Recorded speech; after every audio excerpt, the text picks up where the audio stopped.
আজকের বিষয়টা অত্যন্ত গুরুত্বপূর্ণ, অত্যন্ত গুরুত্বপূর্ণ। কোরআনে কারীমের মধ্যে আল্লাহ রাব্বুল আলামিন বলেন, ওয়ামা খালাকতুল জিন্না ওয়াল ইনসা ইল্লা লিয়াবুদুন, আমি মানুষ এবং জিনকে সৃষ্টি করেছি শুধুমাত্র আমার ইবাদতের জন্য, আমার গোলামির জন্য, আমার আনুগত্যের জন্য। এখন এই ইবাদত আমাদের সৃষ্টি হয়েছে কিসের জন্য? জবাব দিতে হবে সকলকে, কি জন্যে? ইবাদতের জন্য। আমি যে মাঝে মধ্যে প্রশ্ন করি, তাতে কি আপনারা রাগ করেন নাকি? আমি আপনাদেরকে কষ্ট দেওয়ার জন্য প্রশ্ন করি না, এটি সুন্নতের একটি অংশ। হুজুর সাল্লাল্লাহু আলাইহি ওয়াসাল্লাম গুরুত্বপূর্ণ কথাগুলি সাহাবায়ে কিরামদেরকে 3 বার করে জিজ্ঞেস করতেন, যাতে করে কথাগুলি অন্তরের ভেতরে ঢুকে যায়, কলিজার ভিতরে ঢুকে যায়। আল্লাহ পাক আমাদের সৃষ্টি করেছেন ইবাদতের জন্য। কিসের জন্য? আমরা যেন তার গোলামি করি, সেই জন্য আল্লাহ পাক আমাদেরকে সৃষ্টি করেছেন, জিনদেরকেও সৃষ্টি করেছেন ইবাদতের জন্য। এই ইবাদত একটি ব্যাপক অর্থবোধক শব্দ। আমরা যদি ইবাদতটা নাই বুঝি, তা আমাদের মানব জন্ম হবে বৃথা। ইবাদত হচ্ছে আল্লাহর পছন্দনীয় জিনিসগুলি আমল করে তার সন্তুষ্টি অর্জন করার জন্য প্রচেষ্টা চালানো জীবনের সকল ক্ষেত্রে। এর মধ্যে ইবাদতের ভিতরে এমন এক ব্যাপক অর্থ যে এর ভিতরে নামাজ, রোজা, হজ, যাকাত, সত্য কথা, আমানতদারি, দিয়ানতদারি, প্রতিবেশীর হক আদায় করা, মাতা পিতাকে শ্রদ্ধা করা, প্রতিবেশীর হক আদায় করা, স্ত্রীর হক আদায় করা, সৎ কাজের আদেশ করা, অসৎ কাজের নিষেধ করা, জিহাদ ফি সাবিলিল্লাহ করা, এ সব কিছুই হচ্ছে ইবাদতের মধ্যে শামিল। জিকির আজকার করা, তেলাওয়াত করা, আমলে সালেহ করা, এভাবে করে আল্লাহ পাককে খুশি করার জন্য আল্লাহর নির্দেশ মাফিক কাজগুলি করা, সবটাই হচ্ছে ইবাদতের মধ্যে শামিল। মানব সৃষ্টির উদ্দেশ্য এবং লক্ষ্যই হচ্ছে মানুষ গোলামি করবে, আনুগত্য করবে আল্লাহ পাকের। এই জন্য যত নবী আল্লাহ পাক পৃথিবীতে পাঠিয়েছেন, সমস্ত নবী দাওয়াত দিয়েছেন তার উম্মতকে কি বলে? ইয়া কওমি ইবুদুল্লাহা মা লাকুম মিন ইলাহিন গায়রু। প্রত্যেক নবী তার জাতিকে, তার সম্প্রদায়কে ডেকে বলেছেন, হে আমার জাতি, হে আমার সম্প্রদায়, এক আল্লাহর গোলামি করো, তিনি ছাড়া তোমাদের কোনো ইলাহ নাই, প্রভু নাই, মাবুদ বলে কেউ নাই। এভাবে করে কোরআনে কারীম একজন একজন করে নবীদের নাম উচ্চারণ করে আল্লাহ পাক শুনিয়ে দিলেন, শোনো, লাকাদ আরসালনা নূহান ইলা কওমিহি ফাকালা ইয়া কওমি ইবুদুল্লাহা মা লাকুম মিন ইলাহিন গায়রু।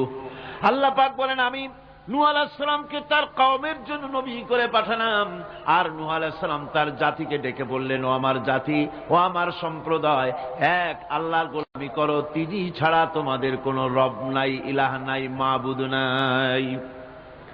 হুদ আলাইহিস সালাম সম্পর্কে আল্লাহ পাক বলছেন, ওয়াইলা আদিন আখাহুম হুদান ক্বালা ইয়া কওমি ইবুদুল্লাহা মা লাকুম মিন ইলাহিন গায়রু। হুদকে আমি সামুদ জাতির জন্য,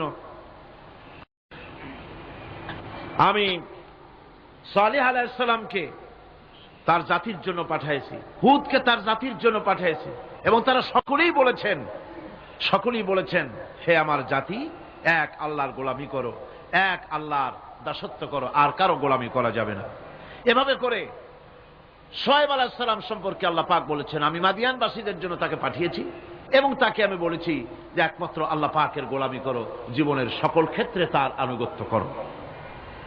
আল্লাহ পাকের পরে বলেন, শুধু নূহ, শুধু হুদ, শুধু সালেহ আর শুআয়ব নয়, শুধু মূসা আর ঈসা নয়, ওয়ালাকাদ বা'আসনা ফি কুল্লি উম্মাতির রাসূলা আন ইবুদুল্লাহা ওয়াজতানিবুত তাগুত।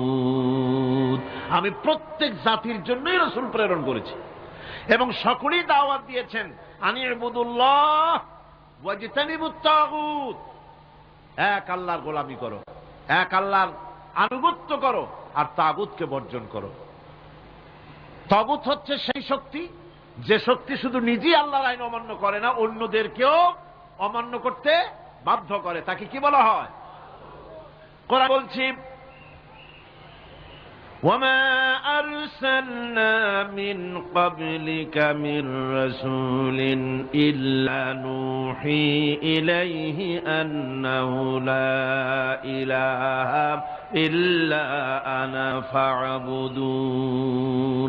আল্লাহ পাক বলছেন, হে নবী, তোমার পূর্বে এই পৃথিবীতে আমি যাদেরকে পাঠিয়েছি তাদের সকলের প্রতি আমি এই ওহী অবতীর্ণ করেছিলাম যে তারা তার জাতিকে বলবে, লা ইলাহা ইল্লা, লা ইলাহা ইল্লা আনা, আমি ছাড়া কোনো ইলাহ নাই, অর্থাৎ আল্লাহ ছাড়া কোনো ইলাহ নাই। এই কথাটা নবীরা সকল জাতির কাছে তারা বলবে, এই বলে ওহী নাজিল করেছে, এবং তারা বলবে একমাত্র আল্লাহ পাকের গোলামি, তার আনুগত্য জীবনের সকল ক্ষেত্রে করতে হবে, তিনি ছাড়া কোনো ইলাহ নাই, এটাকে বিশ্বাস করতে হবে। মেরাজ উপলক্ষে আল্লাহ পাক রাসূল করিম সাল্লাল্লাহু আলাইহি ওয়াসাল্লামকে যে পেগাম দিয়েছিলেন, যে হাদিয়া দিয়েছিলেন, যে 14টি পেগাম ছিল, তার মধ্যে প্রথম পেগাম যেটা ছিল সেটা ছিল কি? وَقَضَى رَبُّكَ أَلَّا تَعْبُدُوا إِلَّا إِيَّاهُ وَبِالْوَالِدَيْنِ إِحْسَانًا। তোমার রবের পক্ষ থেকে এটা চূড়ান্ত রূপে ফয়সালা হয়ে গিয়েছে, চূড়ান্ত ফয়সালা হয়ে গিয়েছে যে দাসত্ব, গোলামি, আনুগত্য করতে হবে কেবলমাত্র আল্লাহ সুবহানাহু ওয়া তাআলা। আল্লাহ পাকের গোলামি ছাড়া কারো গোলামি করা যাবে না। এখন এই গোলামিটা কি জিনিস, আসুন আমরা ব্যাখ্যা করে আলোচনা করে বুঝতে চেষ্টা করি গোলামিটা কি। এটি হচ্ছে, এটা মানুষের একটা স্বভাবজাত প্রবৃত্তি। মানুষের সামনে মানুষ কারো না কারো আনুগত্য করতে চায়, এটা তার রুহের মধ্যে, তার রক্তের মধ্যে, তার দেহের মধ্যে এটা মিশ্রিত রয়েছে। যেমন মানুষ ক্ষুধা লাগলে ক্ষুধা নিবৃত্ত করার জন্য আহারের আশ্রয় গ্রহণ করে, ঠান্ডা লাগলে শীত বস্ত্রের আশ্রয় নেয়, ক্ষুধা লাগলে খাদ্যের আশ্রয় নেয়, গরম লাগলে বৃষ্টি হলে ঘরের মধ্যে আশ্রয় নেয়, মনের ভাষা ব্যক্ত করার জন্যে, মনের কথা ভাবের আদান প্রদান করার জন্য ভাষার আশ্রয় গ্রহণ করে।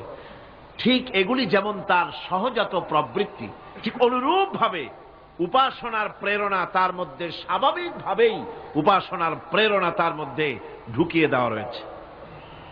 কারো না কারো সামনে তার মাথা নত করা এটি একটি স্বাভাবিক প্রেরণা। ইবাদতের ধারণা প্রকৃতপক্ষে এটি একটি ব্যাপক ধারণা। এর প্রথমে এটাকে দুই ভাগে ভাগ করা যায়, একটা হচ্ছে বন্দিগি এবং আনুগত্য, আর একটা হচ্ছে পূজা বা অর্চনা। বন্দিগি এবং আনুগত্যের ব্যাপারটা হচ্ছে যে উচ্চতর কোন একটি সত্তার সামনে মাথা নত করে দেওয়া, যেটাকে আরবিতে বলা হয় ইজহারে তাদাল্লুল, নিজেকে ছোট করা, নিজেকে ছোট করা। এই নিজেকে ছোট করাটা এটা কিন্তু আল্লাহ পাক ছাড়া কারো সামনে মাথা নত করা, কথা বুঝেন না নাকি? আল্লাহ ছাড়া কারো সামনে মাথা নত করা যাবে না। সুতরাং আজ ইজহারে তাদাল্লুল, মানুষ নিজেকে ছোট করবে কেবলমাত্র আল্লাহর কাছে। কার কাছে? আল্লাহ ছাড়া কারো সামনে মানুষ মাথা নত করতে পারবে না। এমনকি আমার দেশের কোর্টগুলিতে জজ সাহেবদেরকে বলা হয় মিলর্ড, আমার প্রভু। ব্রিটিশের শেখানো কথা, কোন মুসলমান উকিলের এমন কথা বলা উচিত নয়, জায়েজ নয়, হারাম। এ ধরনের কাস্টমস, এ ধরনের ট্র্যাডিশন উৎখাত করা উচিত। মাননীয় স্পিকার, মাননীয় জজ সাহেব, সম্মানিত জজ সাহেব এভাবে বলতে পারে, কিন্তু আমার প্রভু, প্রভু তো মুসলমানের একজন। প্রভু কয়জন? তার নাম কি? এই 4-5 জনে কইলেন আল্লাহ। আল্লাহর নাম নিতে দুঃখ লাগে, ভয় করে, লজ্জা করে, চিল্লা এখন প্রভুকে আল্লাহ সুবহানাহু ওয়া তাআলা। সুতরাং তার সামনেই মাথা নত করতে হবে।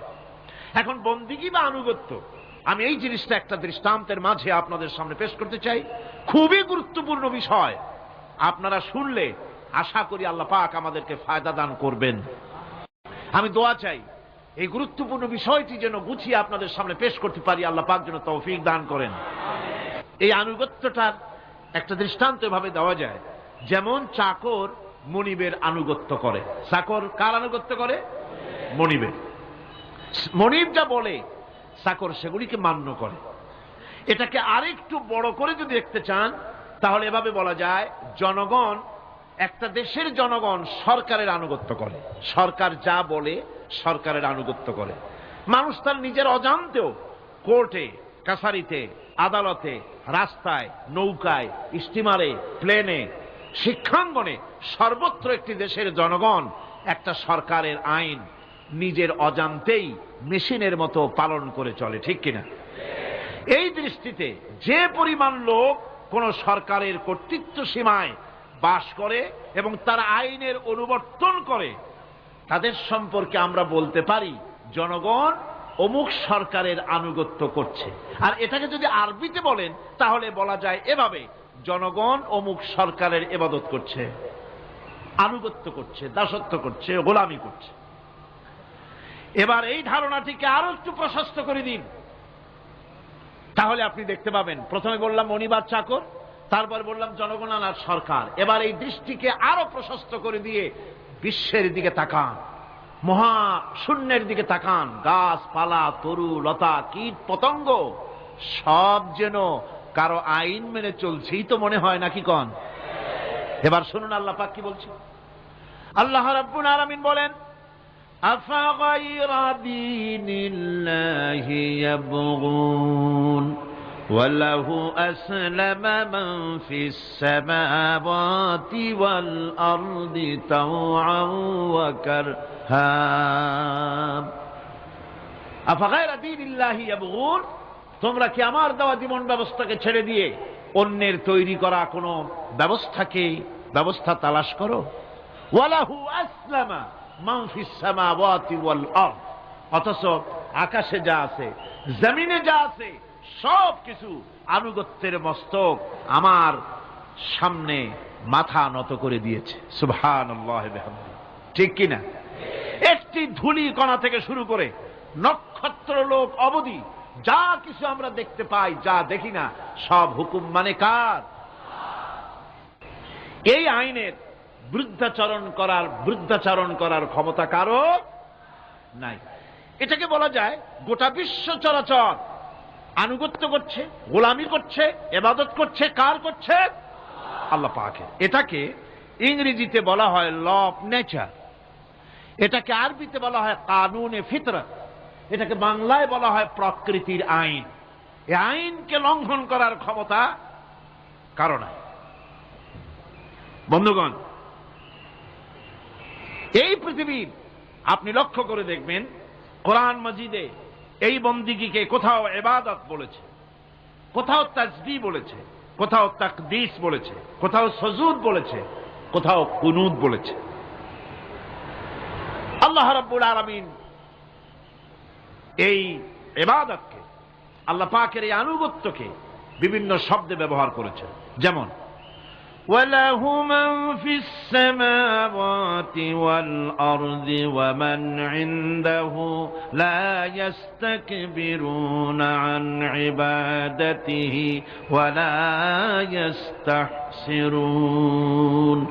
আসমান এবং জমিনে যা কিছু আছে সব আল্লাহ পাকের, আর যে সব ফেরেশতারা তার নিকটে আছে তারা সবাই আল্লাহ পাকের বন্দেগী করছে। আল্লাহ পাকের বন্দেগী করার ভিতরে কেউ ত্রুটি করছে না। ইউসাব্বিহুনাল লাইলা ওয়ান নাহারা লা ইয়াফতুরুন, তারা রাত দিন তার প্রশংসা কীর্তনে মাথা নত করে দিয়ে কোন রকমের বিশ্রাম ছাড়া, শৈথিল্য ছাড়া সব আল্লাহ পাকের জিকির করছে, তাসবিহ করছে, আনুগত্য করছে। আকাশের সমস্ত ফেরেশতারা, কত ফেরেশতা তার তো কোনো ঠিক ঠিকানা নাই, কত লক্ষ লক্ষ ফেরেশতা আছে শুধু রুকুর হালতে আছে, কেউ তো সেজদার হালতে আছে, কেউ তো কিয়ামের হালতে আছে, আর যার উপরে যে ডিউটি আছে সেই ডিউটি পালন করছে, সব আল্লাহ পাকের আনুগত্য করে চলছে। এভাবে করে আল্লাহ পাক বলছেন যে আমার আনুগত্য এবং আমার তাসবিহ, আমার গুণকীর্তন করার জন্য সবাই এর মধ্যে ব্যস্ত আছে। ইউসাব্বিহু লিল্লাহি মা ফিস সামাওয়াতি ওয়া মা ফিল আরদ আল মালিকিল কুদ্দুসিল আজিজিল হাকীম।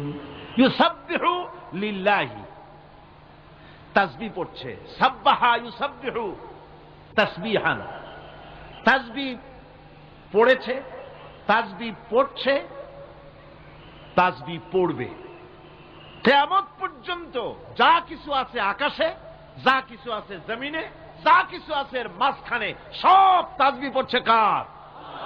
আল্লাহ পাকের জিকির করছে, তাসবিহ করছে। হযরত ইউনূস আলাইহিস সালাম মাছের পেটে যখন ঢুকে পড়েছিলেন, যখন নিজের জীবন সম্পর্কে হতাশ হয়ে গিয়েছিলেন, তখন তিনি শুনতে পাচ্ছিলেন চতুর্দিকে যে সমস্ত জলচর প্রাণী আছে, হাত্তাকে সমুদ্রের তলদেশের, দরিয়ার তলদেশের বালুকণা, পাথরের নুড়ি, শৈবাল, সব কিছু থেকে আল্লাহ পাকের জিকির হচ্ছে। ভিতর থেকে আওয়াজ আসতেছে আল্লাহ আল্লাহ আল্লাহ আল্লাহ আল্লাহ আল্লাহ আল্লাহ আল্লাহ আল্লাহ, জোরে বলেন আল্লাহ আল্লাহ আল্লাহ আল্লাহ আল্লাহ আল্লাহ আল্লাহ। হযরত ইউনূস আলাইহিস সালাম তখন বললেন লা ইলাহা ইল্লা আনতা সুবহানাকা ইন্নী কুনতু মিনাজ জালিমিন। পড়েন সবাই, লা ইলাহা ইল্লা আনতা সুবহানাকা ইন্নী কুনতু মিনাজ জালিমিন। লা ইলাহা ইল্লা আনতা, তুমি ছাড়া কোনো ইলাহ নাই।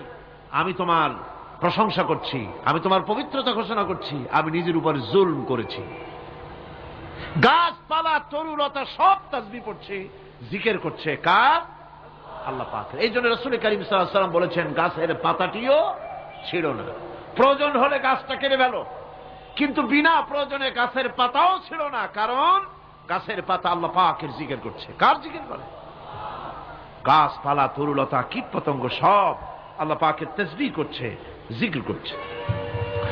কোরআনে কারীম বলছে ওয়ালিল্লাহি মুলকুস সামাওয়াতি ওয়াল আরদি ওয়া ইলাল্লাহিল মাসীর। আকাশ মণ্ডল এবং জমিনের বাদশাহী আল্লাহ পাকের, এবং তারই কাছে আমাদের সকলকে ফিরে যেতে হবে। মালিক হচ্ছেন তিনি, আর তার তাসবিহ আকাশ জমিন, যা দেখতে পাই যা দেখতে পাই না, এর মধ্যস্থিত যা কিছু আছে সব কিছুই আল্লাহ পাকের তাসবিহ গুণকীর্তনে সব নিরত আছে। অন্য আয়াতে আল্লাহ পাক বলেন ওয়ালাহু মান ফিস সামাওয়াতি ওয়াল আরদি কুল্লুন লাহু কানিতুন। আসমান এবং জমিনে যা আছে তা সবই আল্লাহর নির্দেশের সামনে মাথা নত করে দিয়েছে। শুধু তাই নয়, আশ-শামসু ওয়াল কমারু বিহুসবানিন ওয়ান নাজমু ওয়াশ-শাজারু ইয়াসজুদান। সূর্য এবং চন্দ্র হিসাব অনুযায়ী আবর্তিত হচ্ছে, এবং বৃক্ষ এবং নক্ষত্ররাজি সিজদায় রত হয়ে আছে। সব আল্লাহ পাকের সামনে মাথা নত করে দিয়েছে। এই ইবাদত, তাসবিহ, আজ্ঞা অনুবর্তিতা, নিয়মানুবর্তিতা, সচেতনতা, সকল কিছু সকলেই মিলে আল্লাহ পাকের একটি ধূলিকণা থেকে শুরু করে পাহাড় পর্বত পর্যন্ত সব আল্লাহর নিয়ম কানুন মেনেই চলছে। আপনি দেখতে পাচ্ছেন সমুদ্রে যে জোয়ার এবং ভাটা হয়, কার নির্দেশে হয়? কার নির্দেশে হয়? আরো লক্ষ্য করুন, সমুদ্রের পানি লবণাক্ত। এই নোনা পানি, সমুদ্রের নোনা পানিগুলি পদ্মা, মেঘনা, যমুনা, ব্রহ্মপুত্র, শীতলক্ষা, সুরমা, এসব মিষ্টি পানির ভিতরে জোয়ারের টানে লবণাক্ত পানিগুলি ঢুকে যায়, আবার ভাটির টানে মিষ্টি এলাকার পানিগুলি সব গিয়ে সমুদ্রের মধ্যে নোনা পানির মধ্যে চলে যায়। মাঝখানে কোনো পার্টিশন নাই, মাঝখানে কোনো হেজাব নাই, কোনো বেড়া নাই, বাদ নাই, অথচ নোনা পানি মিষ্টি পানির ভিতরে গিয়ে মিষ্টি পানিরে নোনা বানায় না, নোনা পানি মিষ্টি এলাকায় গিয়ে মিষ্টি পানিরে নোনা বানাইতে পারে না। এই যে আল্লাহ পাকের হুকুম মেনে সব চলতেছে, জোয়ার ভাটাগুলি হতেছে, রাত আর দিন চলতেছে। রাত 12টার সময় সূর্য এসে বলে না রাত সর, আমি এখন দিন বানায় ভালাবো। বেলা 12টার সময় রাতের আগমন ঘটতে পারে না। لا الشمس ينبغي لها أن تدرك القمر ولا الليل سابق النهار وكل في فلك يسبحون। সূর্য চাঁদকে অতিক্রম করতে পারে না, চাঁদ সূর্যকে অতিক্রম করতে পারে না, কারো সঙ্গে কারো বাধা হয় না, টক্কর লাগে না, সব আল্লাহ পাকের হুকুম মেনে ইলা আজালিম মুসাম্মা নির্ধারিত সময় পর্যন্ত সবাই যাতায়াত করবে। শুধু তাই নয়, আল্লাহ পাকের এক বিরাট সিস্টেম, এক বিরাট কুদরতের মাধ্যমে গোটা পৃথিবী চলছে, এর কোনো পরিবর্তন হবে না। নারকেল গাছে কোনোদিন বেল হবে না, বেল গাছে কোনোদিন তাল হবে না, কাঁঠাল গাছে কোনোদিন খেজুর হবে না, আবার খেজুর গাছে কোনোদিন লিচু হবে না। হবে নাকি? ওয়ালান তাজিদা লিসুন্নাতিল্লাহি তাবদীলা।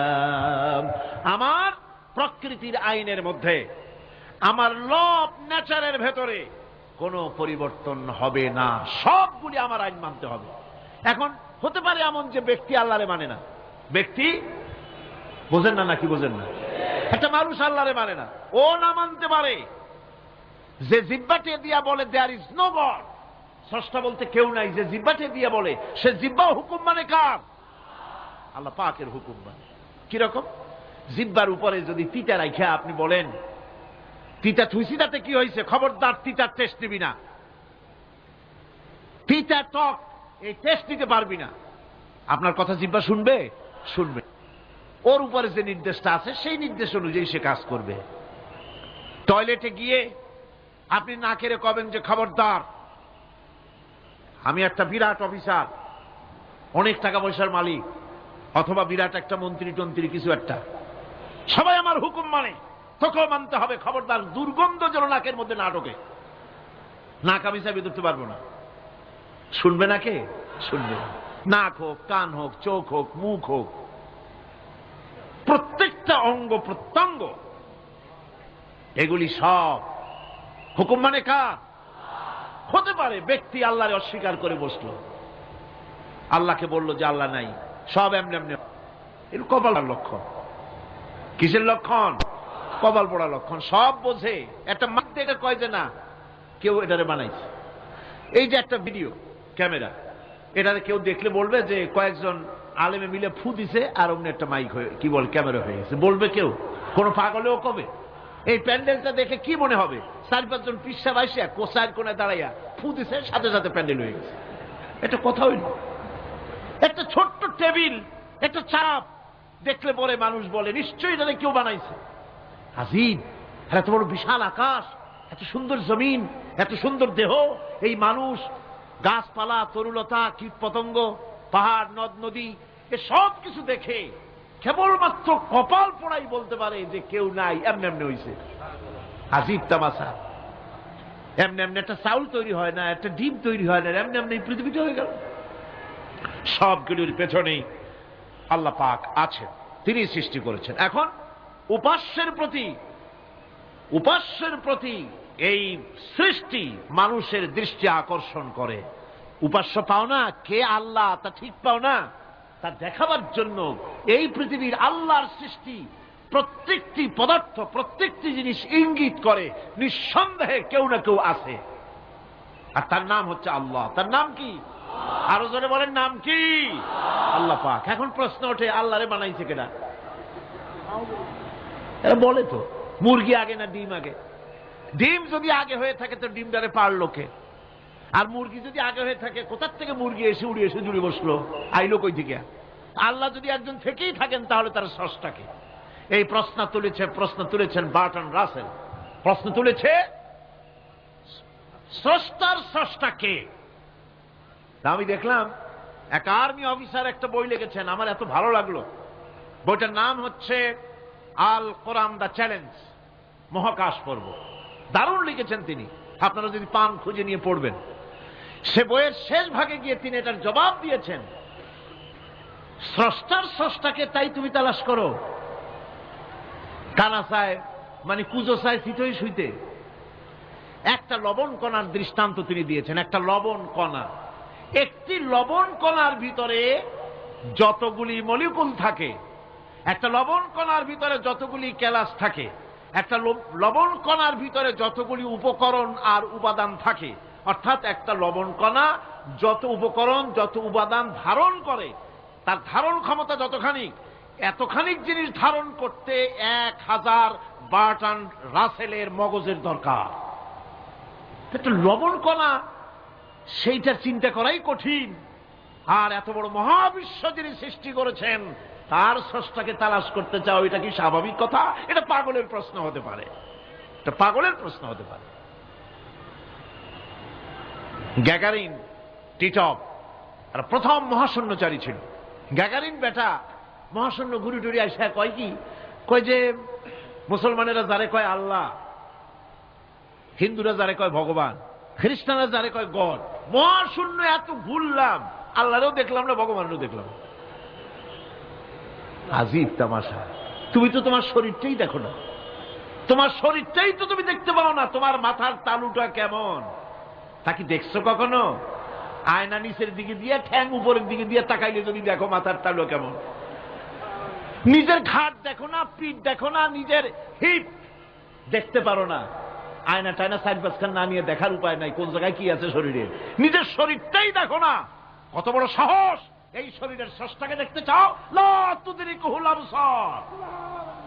কোন দৃষ্টি শক্তি তাকে মুহাইয়া করতে পারবে না। তার দৃষ্টি সকলকে আয়ত্ত করবে, কিন্তু পৃথিবীর কোন দৃষ্টি শক্তি তাকে আয়ত্তের ভিতরে নিতে পারবে না। মুসা আলাইহিস সালামের মতো পয়গম্বর, তিনি বলেছিলেন রব্বি আরিনি, রব্বি আরিনি, আল্লাহ আমি তোমারে দেখতে চাই। আল্লাহ পাক বলেছেন লান তারানি, কখনোই দেখতে পারবে না। সুবহানাল্লাহ বিহামদিহি। সুতরাং এই পৃথিবীর সবকিছু ইঙ্গিত করে যে একজন আছেন। এই ফুলের সৌন্দর্য যিনি দিলেন, ফুল দেখা যায়, সৌন্দর্য দেখা যায়, কিন্তু গন্ধ দেখা যায় না। এই পানির মিষ্টতা, মিষ্টি পানি, ফুলের গন্ধ, জোনাকি পোকার আলো, এই যে সুন্দর সুন্দর জিনিস দিয়ে আল্লাহ পাক এই বিশ্বকে সজ্জিত করেছেন, এ সব কিছুই ইঙ্গিত করে নিঃসন্দেহে একজন আছেন। আর যিনি আছেন তার নাম হচ্ছে কি? আল্লাহ। জোরে বলেন তিনি কে? আল্লাহ।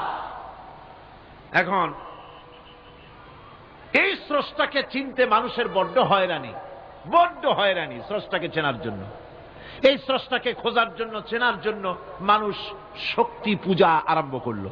ওই যে আমি আগে বলেছি, মানুষের মধ্যে একটা স্বাভাবিক প্রেরণা এই কারো না কারো সামনে মাথা নত করে দেবে। সেজন্য মানুষ, কেউ তো আগুনকে পূজা করল, আগুনের ভিতরে শক্তি আছে বলে আগুনের সামনে মাথা নত করে দিল, পাহাড়ের সামনে মাথা নত করে দিল, মূর্তি বানাইয়া মূর্তির সামনে মাথা নত করল, কাঠের মূর্তি, মাটির মূর্তি বানাইয়া তার সামনে মাথা নত করে দিল। এগুলির সামনে যদি তুমি মাথা নত করলে, এগুলি কি মাছির মতো একটা ছোট্ট প্রাণীও বানাতে পারবে? এ চ্যালেঞ্জ কার? আল্লাহ পাকের। কোরআন শরীফে আল্লাহ পাক বলেছেন, নবী ওদের বলেন, ওরা কি মাছির মতো ছোট্ট একটা প্রাণী বানাতে পারবে? পারবে না।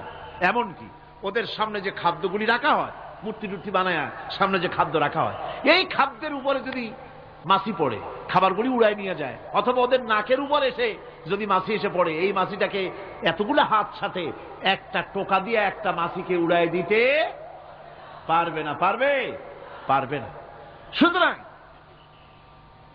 বুঝতে হবে, একথা বুঝতে হবে, স্রষ্টাকে তালাশ করতে গিয়ে মানুষেরা আগুনের পূজা করলো, পাথরের পূজা করলো, গাছের পূজা করলো, মাছের পূজা করলো, সাপের পূজা করলো, বাঘের পূজা করলো, শেষ পর্যন্ত সেক্সুয়াল অর্গান, এটার বাংলা করলাম না, এটারও পূজা করলো। এটাকে একটা শক্তির প্রতীক মনে করে এটার সামনেও মাথা নত করলো। বন্ধুগণ, মাটির পূজা করলো, জমিনকে নিজের মা মনে করে এটার পূজা করলো। অথচ আল্লাহ পাক পরিষ্কার করে বলে দিয়েছেন, লা ইলাহা ইল্লা আনা ফা'বুদুন, আমি ছাড়া কোনো ইলাহ নাই, আল্লাহ ছাড়া কোনো ইলাহ নাই। কোরআনে কারীম বলছে, ইন্নাল্লাযীনা তাদউনা মিন দুনিল্লাহি ইবাদুন আমসালুকুম। আল্লাহ পাক বলেন, আমাকে বাদ দিয়ে তোমরা যার সামনে মাথা নত করো, যার সামনে পূজা করো, অর্চনা করো, বন্দিগি করো, ওটা তোমার মতো আমার আরেকটি গোলাম। তুমি যেমন আমার গোলাম, ওটাও আমারই গোলাম। এই আল্লাহ সুবহানাহু ওয়া তাআলা তিনি বলছেন, আমাকে বাদ দিয়ে যার সামনে মাথা নত করো, ওরা আমার গোলাম। সূর্য কার গোলাম? চন্দ্র কার গোলাম? সাপ বলেন, বাঘ বলেন, আগুন বলেন, সব কার গোলাম? এগুলি সব কার কথা শোনে? আগুন যতই পূজা করেন, আগুনের মধ্যে আপনি পড়লে আগুন কি ছাড়বে? ছাড়বে না। তবে হ্যাঁ, আগুনের মালিক যদি বলে তাহলে ছাড়িয়ে দিবে, ঠিক কিনা? ইব্রাহিম আলাইহিস সালামকে আগুনের ভিতরে যখন ফেলে দেওয়া হচ্ছে, ফেরেশতা বলতেছিল, আমার কাছে সাহায্য চাও, আগুন থেকে বাঁচায় দেই। হযরত ইব্রাহিম বলেছিলেন, আমার তো পরীক্ষা হতেছে, ইমতিহান হতেছে, আমাকে ডিস্টার্ব করো না, আমি তোমার কাছে কেন সাহায্য চাইব? আমি আগুনে পুড়লে পরে আমার মাবুদ, আমার খোদা, আমার আল্লাহ তিনি যদি খুশি হন, তাহলে আমার এমন আল্লাহকে খুশি করার জন্য 1000 বার পুড়তে রাজি আছি। তোমার কাছে কেন সাহায্য চাইব? আমি তো অন্ধ, আল্লাহর ইবাদত করি না, যিনি আমার দুঃখ দুর্দশা নিজের চোখে না দেখেন। আগুনের মধ্যে পড়ে গেলেন। আল্লাহ পাক আগুনকে অর্ডার করে দিলেন, ইয়া নারু কুনি বারদাও ওয়া সালামান আলা ইব্রাহিম। আগুন, আমার ইব্রাহিমের জন্য ঠান্ডা হয়ে যা, শান্তিদায়ক ঠান্ডা হয়ে যা। তাহলে দেখা গেল আগুনের মালিক হচ্ছেন আল্লাহ পাক। আল্লাহ পাক আজও যদি কোনো পূজা করা রাখবেন আগুনের, আগুনের পূজা করা তো হারাম। আগুন হচ্ছে আল্লাহর গোলাম, আল্লাহর সৃষ্টি, এটা হচ্ছে মাখলুক, আল্লাহ হচ্ছেন খালিক। বিশ্বকবি, কবি সম্রাট আল্লামা ডক্টর ইকবাল কি সুন্দর করে বলেছেন, আজ ভি হো জো ইব্রাহিম কা ইমা पैदा, आज भी हो जो इब्राहिम का इमां पैदा, आग कर सकती है एक अंदाज गुलिस्तां पैदा। ইব্রাহিমের ইমান যদি আজও কোথাও হয় বিদ্যমান, করতে পারেন অগ্নিকুণ্ডে খুবসুরত এক গুলিস্তান। এখনো যদি ইব্রাহিমের ইমান যদি কারো মধ্যে জাগ্রত হয়, আর তাকে যদি আগুনে ভালানো হয়, সে আল্লাহ আজও আছেন না? নাই? আছে কিনা? আল্লাহু লা ইলাহা ইল্লা হুয়াল হাইয়ুল কাইয়্যুম। পড়েন সবাই, আল্লাহু লা ইলাহা ইল্লা হুয়াল হাইয়ুল কাইয়্যুম। তিনি সদা জাগ্রত, তিনি চিরঞ্জীব। সুতরাং মহান শক্তিধর আল্লাহ পাক, তার হচ্ছে সব গোলাম। তুমি গোলাম হইয়া আর এক গোলামের কাছে হাত পাতো, সে তোমারে কিচ্ছু দিতে পারবে না। আমি দৃষ্টান্ত দিতে গিয়ে বলি, একজন ভিক্ষুক সে যদি আর একজন ভিক্ষুকের কাছে গিয়ে বলে, ভাই আমারে 10টা টাকা দাও, সে 10 টাকা পাবে কই? সারাদিন খয়রাত করিয়া পাইছে মোটে 5 টাকা, তোমারে তো 10 টাকা দিতে পারবে না। ও ভিক্ষুক, তুমিও ভিক্ষুক। সুতরাং গোটা বিশ্ববাসী হচ্ছে আল্লাহ পাকের কাছে ভিক্ষুক। সবগুলি কি ভিক্ষুক? প্রধানমন্ত্রী হোক, প্রেসিডেন্ট হোক, প্রধান সেনাপতি হোক, আল্লাহ পাকের দরবারে এগুলি কিচ্ছুই না, গোলাম। এগুলি সব কি? গোলাম আর গোলাম। সুতরাং মাথা নত করা যাবে না কারো সামনে। এই প্রকৃতি, এই নেচার শেখাচ্ছে, একজন আছেন, সেটাকে বুঝতে হবে। বোঝার জন্য আল্লাহ কি দিয়েছেন? কি? বোঝার জন্য আল্লাহ পাক মানুষকে ব্রেইন দিয়েছেন, বিবেক দিয়েছেন, শোনার জন্য কান দিয়েছে, দেখার জন্য চোখ দিয়েছে।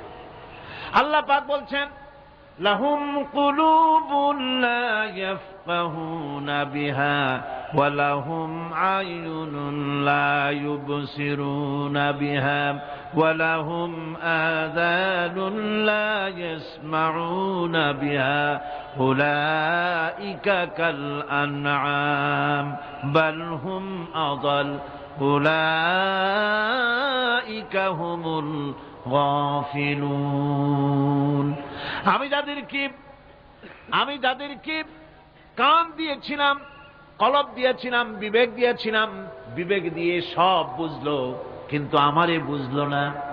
বিবেক দিয়া সব বুঝলো, বিবেক দিয়া সমস্ত জিনিস, নিজের স্বার্থের জিনিসগুলি বুঝলো, কিন্তু আল্লাহকে বুঝলো না। কান দিয়েছিলাম শোনার জন্য, গান শুনলো, বাজে কথা শুনলো, সব শুনলো, কিন্তু হকের দাওয়াত তার কানের মধ্যে ঢুকলো না। হক বুঝলো না, হক শুনলো না, হক দেখলো না, সত্যকে চিনতে পারলো না।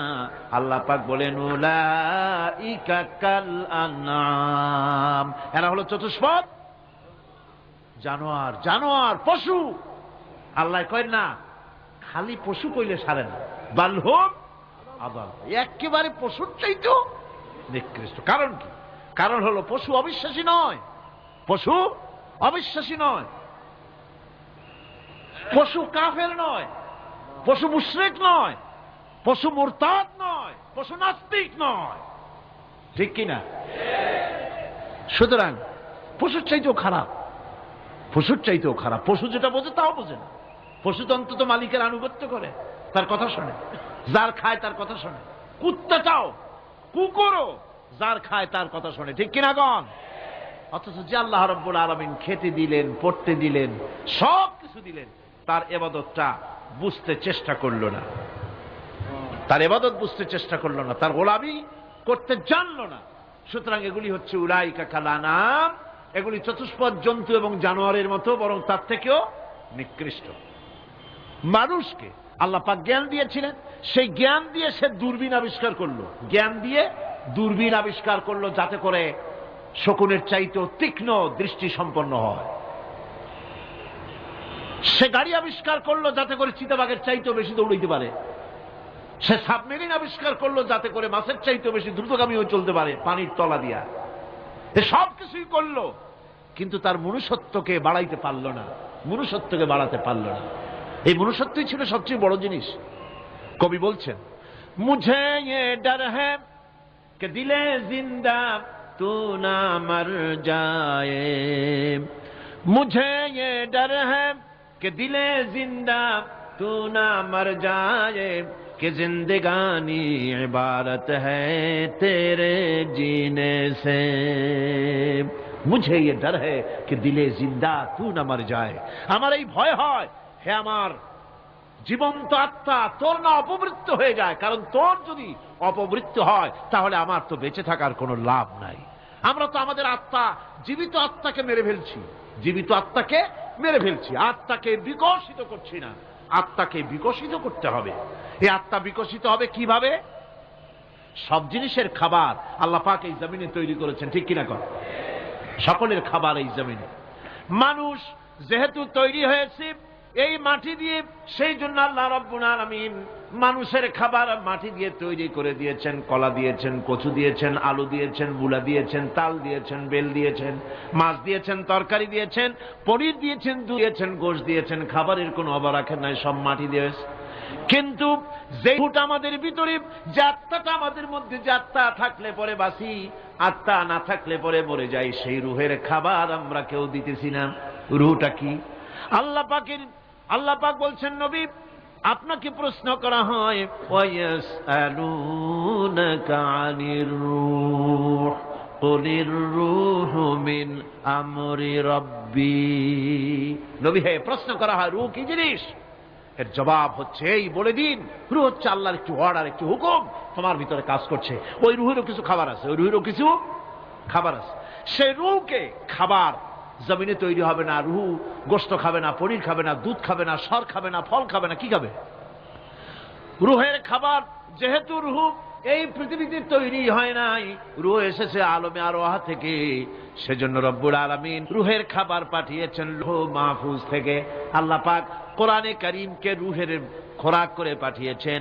রুহকে যদি বাঁচাতে চান তাহলে তার একমাত্র খাদ্য হতেছে তেলাওয়াতে কোরআন। তেলাওয়াতে কোরআন যত তেলাওয়াত করবেন ততই মজা লাগবে। সুবহানাল্লাহ, কোন সুবহানাল্লাহ।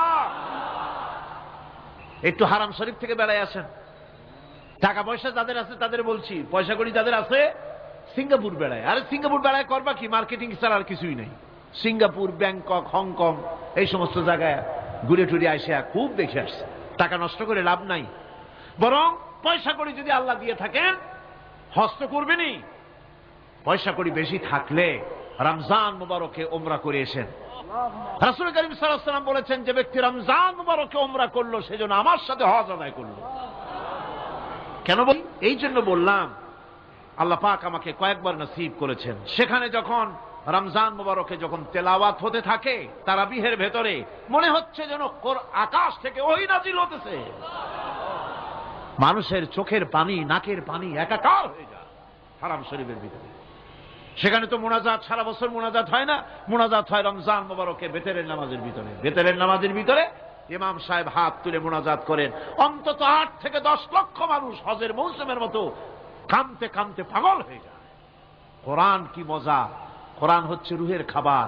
আমরা তো রুহিরে খাওয়াই না, ঘোড়ার উপরে চড়ি, গাধার উপরে চড়ি। ঘোড়ারে গাধারে জন্মের মতো মোটেই খাইতে দেই না, নিজে খাই জন্মের মতো। খাইয়া ঘোড়ারে খাইতে দেওয়া হয় না, গাধারে খাইতে দেওয়া হয় না। ফলে ওর উপরে যখন সওয়ার হয় তখন ঘোড়া গাধা না খাইতে খাইতে একদিন 4 ঠ্যাং 4 দিকে দিয়া জায়গায় চিপে মরা ছাড়া আর কোনো পথ থাকে না। আমাদের মানুষেরা খায় কি? সুবহানাল্লাহ। এই যে শবে বরাত আসতেছে, কি যে খাবে! দিশা আগের থেকে লিস্ট তৈরি হয়ে যায় কতটা আইটেম তৈরি করা হবে।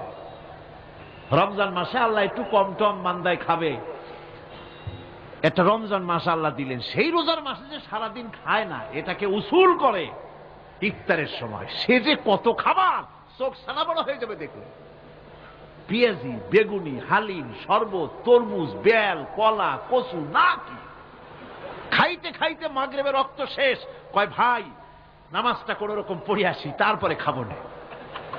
আবার গেল নামাজ পড়তে, আবার এসে খাইলো, খাইয়া তারপরে আবার ভাত খাইলো। কেমনি যে খায় আল্লাহ জানে, গলায় আঙ্গুল দিলে পাওয়া যায় এরকম খাইয়া। তারপরে তারাবি পড়তে দাঁড়ায় না, জনমের মতো খাইলে পরে তো অলস হবে শরীর। তারাবি পড়তে দাঁড়াইছে, লম্বা কেরাত হচ্ছে, উনি রুকুতে আছে, ইমাম সেজদায় চলে গেছে, ওনার খবর নেই। অথবা উনি সেজদায় পড়ে আছেন, ইমাম কোথায় উঠে গেছে তার খবর নেই। সুবহানাল্লাহ। সুতরাং নিজে খাইয়া পেটটারে দুম্বার মতো সাইজ বানাইয়া কোনো লাভ নাই। পেট বড় বানাবেন না, সিনা বড় বানান। সিনা বড় বানান, সিনার ভিতরে কোরআন ধারণ করেন, মজা পাবেন। এই আল্লাহ রাব্বুল আলামিন এত বড় নিয়ামত, এই কোরআন, এর থেকে বড় নিয়ামত পৃথিবীতে আর নাই। শ্রেষ্ঠ নিয়ামত, এর থেকে বড় নিয়ামত আছে ভাই? এই শ্রেষ্ঠ নিয়ামতকে পড়তে শিখুন, বুঝতে শিখুন, হেদায়েতের সবের মধ্যে আছে। সুতরাং আল্লাহ রাব্বুল আলামিন মনুষ্যত্বকে, আত্মাকে বিকাশ করার জন্য কোরআনে কারীম দিয়েছিলেন। মানুষ এই জ্ঞান দিয়ে আবিষ্কারের পিছনে চলে গেল। হ্যাঁ, আবিষ্কার দরকার আছে, মোটেই আমি এটাকে অস্বীকার করি না, সব দরকার। কিন্তু সেই সাথে আল্লাহ পাকের সাথে যে সম্পর্কটা থাকা দরকার ছিল, সেই সম্পর্ক থেকে মানুষ নিজেকে বিচ্ছিন্ন করেছে। কোরআনে কারীমে আল্লাহ পাক বলছেন, লাকাদ খালাকনাল ইনসানা ফি আহসানি তাকওয়িম। সব থেকে সুন্দর করে বানিয়েছি কারে? মানুষ। চিল্লা এখন কারে? মানুষ হলো সবচাইতে সুন্দর, সবচাইতে সুন্দর সৃষ্টি আমার। ওগুলা, এই মানুষগুলি হচ্ছে আশরাফুল মখলুকাত। মানুষ কি মখলুকাত? সৃষ্টির সেরা। আপনারা সৃষ্টির সেরা হইলেন কি দিয়া? আপনারা কি বাঘের মতো দৌড়াতে পারেন? বল্লার মতো হুল ফুড়াইতে পারেন? কুত্তার মতো কামড়াইতে পারেন? হাতির মতো শক্তি আছে? গরিলার মতো শক্তি আছে? মাছের মতো সাঁতরাইতে পারেন? সাপের মতো ক্রুদ্ধতা আছে? সিংহের মতো হিংস্রতা আছে? তো কিসের, কোন দিক থেকে আপনি আশরাফুল মখলুকাত হলেন? আশরাফুল মখলুকাত হয়েছেন জ্ঞানের কারণে। কিসের কারণে? সেই জ্ঞানটার জন্যই তো আপনি সৃষ্টির সেরা। এই সৃষ্টির সেরা মানুষ, সুন্দর মানুষ, এই মানুষগুলি সুম্মা রাদাদনাহু ফি আসফালা সাফিলিন। সুম্মা রাদাদনাহু আসফালা সাফিলিন। এই মানুষ নিচে নামতে নামতে এত নিচে নামে, শয়তান অবাক হয়ে গালে হাত দিয়া নিচের দিকে তাকাইয়া দেখে আর চিন্তা করে এর দূর নামলো কেমনে। শয়তান অবাক হয়ে যায় মানুষের অবস্থা দেখে। আজ America, British parliament, American parliament আইন পাশ করে পুরুষে পুরুষে বিবাহ জায়েজ করে দিয়েছে সেখানে। নাউযুবিল্লাহি মিন যালিক। শয়তানের চাইতে অনেক কিছু। শয়তান ওই সব কাম জানেও না, বোঝেও না। শয়তান তো ভালো, কুত্তাও জানে না, ঠিক কিনা কন? কুকুরেও সমকামিতা করে না, শুয়োরেও করে না, গাধায়ও করে না। মানুষ কোথায় নামছে? এই মানুষ সৃষ্টির সেরা বানিয়েছিলাম, শয়তানের চাইতে নিকৃষ্ট হয়ে গেল।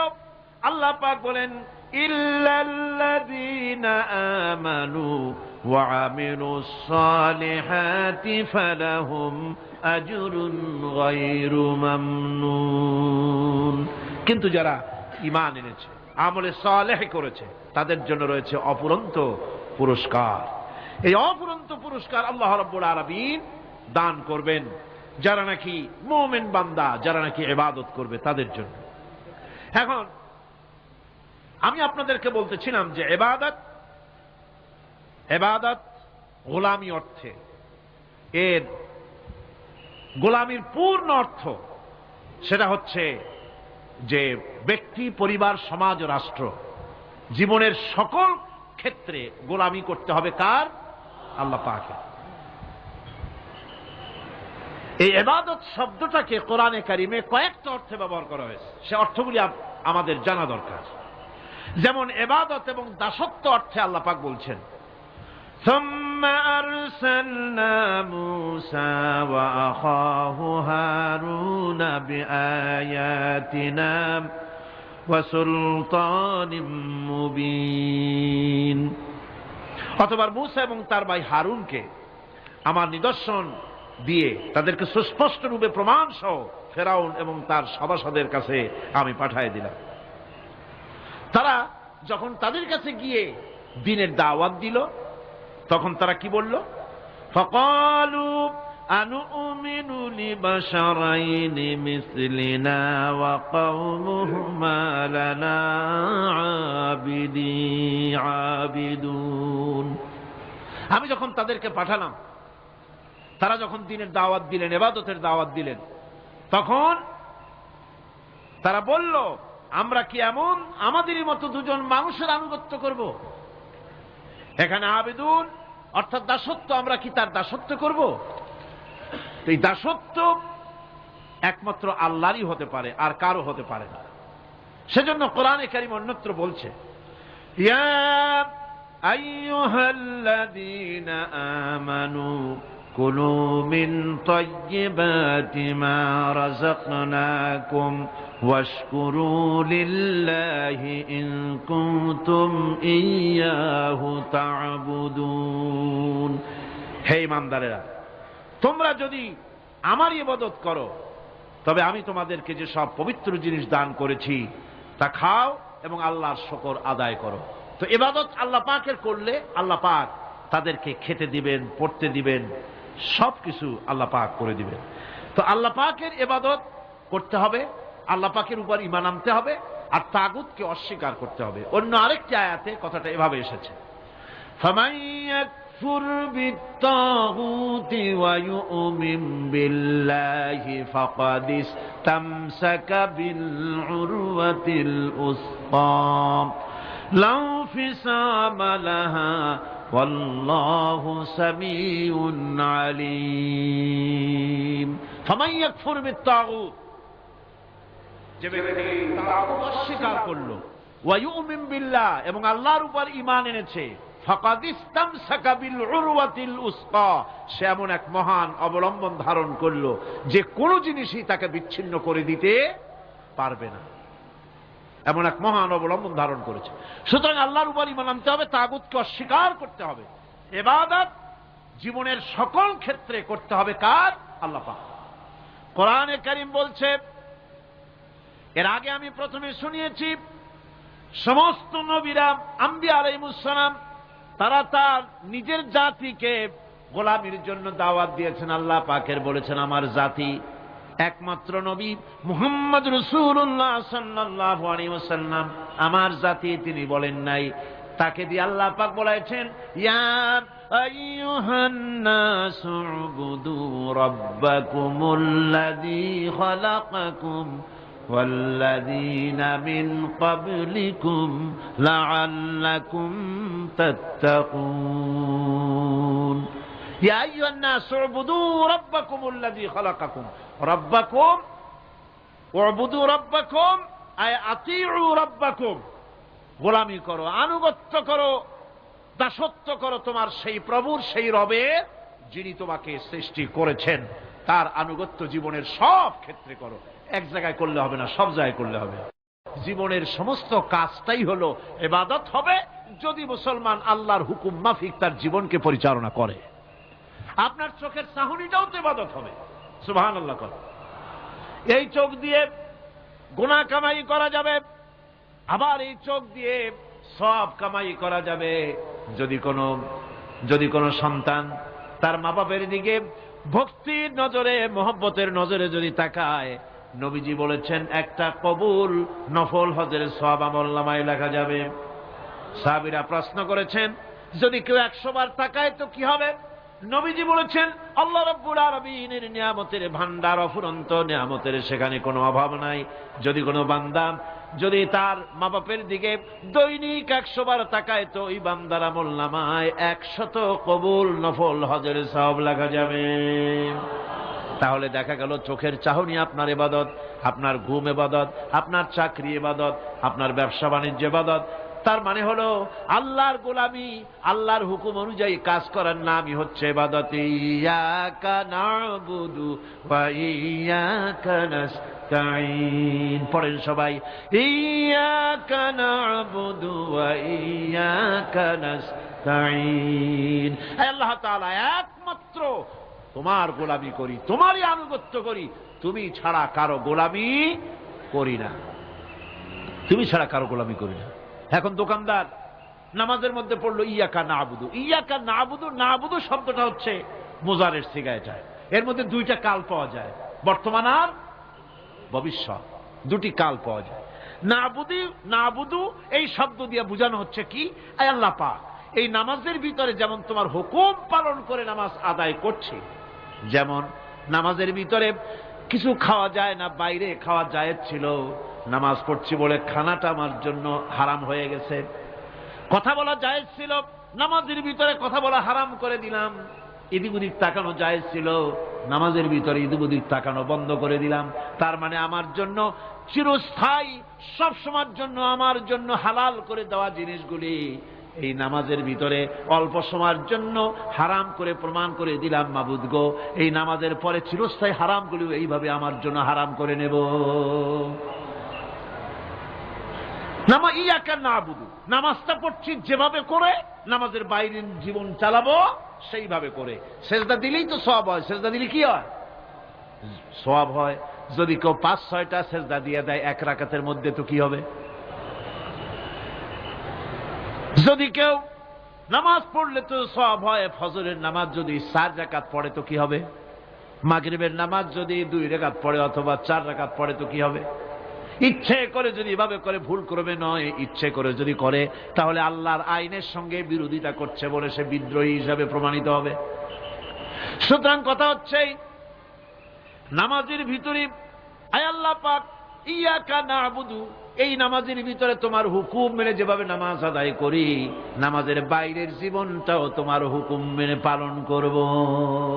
এটাই হচ্ছে ইবাদতের মূল থিম, মূল আইডিয়া, মূল ফিলসফি। নামাজ ইবাদত করতে হবে জীবনের সব ক্ষেত্রে। নামাজের ভিতরে বললাম ইয়াকা না'বুদু, দোকানদার, এ লোকটা কি? দোকানদার, ঘি বিক্রি করবে, ঘি আনছে দোকানে, তারপরে নামাজ পড়তে দাঁড়িয়েছে। দোকানের পেছনে ছোট্ট ঘর আছে, নামাজ পড়তে দাঁড়িয়েছে, শুরু করে দিল আল্লাহু আকবার, আলহামদুলিল্লাহি রাব্বিল আলামিন আর রহমানির রহিম মালিকি ইয়াউমিদ্দিন, ইয়াকা না'বুদু ওয়া ইয়াকা। তাড়াতাড়ি পড়তে হবে যেহেতু খরিদ্দার আসতেছে। খরিদ্দার 2-4 জন ভিড় জমায়েছে, নামাজ ছেড়ে দিয়েছে। কর্মচারীকে ডাকছে, বেটা শোন, ভিতরে আসলো। আমি তো কেবল খাঁটি ঘি নিয়ে আসছি, ওর মধ্যে তো ভেজাল দিই নাই। তাড়াতাড়ি করে ওর মধ্যে যা দিয়ে ভেজাল দিতে হয় ভেজাল টাজাল দিয়ে ঠিক মতো দিয়া তারপরে বিক্রি করবি। 100 টাকা কিনছি, 250 টাকা করে বিক্রি করবি। আল্লাহ আকবার, রহমান রহিম, মালিক ইয়াউমিদ্দিন, ইয়াকা না'বুদু ওয়া ইয়াকা নাস্তাঈন। এটা নামাজ হইল? কর। এই নামাজের আল্লাহর কোনো দরকার আছে? কোনো দরকার নাই। ইবাদত তো হবে নামাজ যার হুকুমে, ব্যবসা তার হুকুমে। নামাজে সেজদা দিব যার হুকুমে, রোজা রাখবো তার হুকুমে, নামাজ পড়বো যার হুকুমে, অর্থনীতি চালাবো তার হুকুমে, নামাজ পড়বো যার হুকুমে, আমার দেশের কলকারখানা চলবে, নামাজ পড়বে যার হুকুমে, পার্লামেন্ট চলবে তার হুকুমে, নামাজ পড়বো যার হুকুমে, রাজনীতি চলবে তার হুকুমে। এর উল্টা পাল্টা যদি হয় মুসলমান মানতে পারেন কখনই। সুতরাং মুসলমানকে আনুগত্যের মস্তককে অবনত করে দিতে হবে আল্লাহ পাকের সামনে। আল্লাহর সঙ্গে আর বান্দার সঙ্গে হক আছে। বান্দার উপরে আল্লাহর হক এবং আল্লাহর উপরে বান্দার হক কি, এ ব্যাপারে একটি হাদিস আপনাদেরকে শোনানো যায়। হাদিসটি হচ্ছে ওয়ান মুআজ বিন জাবাল রাদিয়াল্লাহু তাআলা আনহু قال كنت رديف النبي صلى الله عليه وسلم على حمار فقال لي يا معاذ أتدري ما حق الله على العباد وما حق العباد على الله। হযরত মুআজ বিন জাবাল রাদিয়াল্লাহু তাআলা আনহু বলেন যে আমি রাসূল করিম সাল্লাল্লাহু আলাইহি ওয়াসাল্লামের পেছনে তার গাধায় সওয়ার ছিলাম। তিনি আমাকে জিজ্ঞেস করলেন, মুআজ তুমি কি জানো বান্দার উপরে আল্লাহর হক কি এবং আল্লাহর উপরে বান্দার হক কি? তিনি বললেন, আল্লাহু ওয়া রাসূলুহু আ'লামু, আল্লাহ এবং তার রাসূল খুব ভালো করে জানেন। রাসূল করিম সাল্লাল্লাহু আলাইহি ওয়াসাল্লাম জবাব দিলেন, ক্বালা হাক্কুল্লাহি আলাল ইবাদ আন ইয়া'বুদুহু ওয়া লা ইউশরিকু বিহি শাইয়্যা ওয়া হাক্কুল ইবাদি আলাল্লাহ আন লা ইউ'আযযিবু মান লা ইউশরিক বিহি শাইয়্যা। আল্লাহর নবী বলেন, বান্দার উপরে আল্লাহর উপরে বান্দার হক হতেছে, আল্লাহর উপরে বান্দার হক হতেছে বান্দা আল্লাহ পাকের ইবাদত করবে, আল্লাহর গোলামি করবে, আল্লাহর আনুগত্য করবে, দাসত্ব করবে। সেই আনুগত্য, ইবাদত আর গোলামির ভিতরে কাউকে শরীক স্থাপন করবে না। বান্দার উপরে আল্লাহর হক হতেছে যেই বান্দা আল্লাহ পাকের ইবাদত করবে, গোলামি করবে, আর কোনো শিরক করবে না, কিয়ামতের দিন ওই বান্দা সম্পর্কে আল্লাহর হক হবে বান্দাকে জাহান্নামের আগুন আল্লাহ পাক হারাম করে দিয়ে তার জান্নাত দিয়ে দিবেন। এটাই হলো বান্দার উপর আল্লাহ পাকের হক। সুতরাং ইবাদত হবে সলিড কার জন্য? আল্লাহ পাকের জন্য। জোরে বলেন কার জন্য? একমাত্র, কেবলমাত্র, শুধুমাত্র আল্লাহ পাকের জন্য গোলামি হবে। সেই গোলামির কথাটাই আমরা কোরআনে কারীমের মধ্যে সূরা ফাতিহায় প্রত্যেক দিন প্রতি রাকাতে আমরা পড়ি, ইয়্যাকা না'বুদু ওয়া ইয়্যাকা নাস্তাঈন। আয় আল্লাহ তাআলা, কেবলমাত্র তোমার ইবাদত করি, কেবলমাত্র তোমারই দাসত্ব করি, আর কারো আনুগত্য দাসত্ব করি না। এই গোলামি, এই দাসত্ব আল্লাহ পাক আমাদেরকে করার তৌফিক দান করুন। আমরা বলি আমিন। আমাদের জীবনে ওঠায় বসায়, চলায় ফেরায়, বক্তৃতায়, ভাষণে, বিয়েতে, শাদীতে, আমাদের ইলেকশনে, আমাদের নির্বাচনে, আমাদের অর্থনীতিতে, রাজনীতিতে, আমাদের সমাজনীতিতে, পরিবারের নীতিতে, জীবনের সব ক্ষেত্রে আমরা গোলামি যেন করতে পারি কার? আল্লাহ পাকের। নামাজের ভিতরে যে কথাটা বলি, এই কথাটা যেন আমাদের বাস্তব জীবনে আমরা কার্যকরী করতে পারি। আল্লাহ পাক যেন তৌফিক দান করেন। মুনাজাতের জন্য দাঁড়ানো লোকেরা সব বসেন। আল্লাহুম্মা আমিন। রব্বানা যালামনা أنفسنا وإن لم تغفر لنا وترحمنا لنكونن من الخاسرين।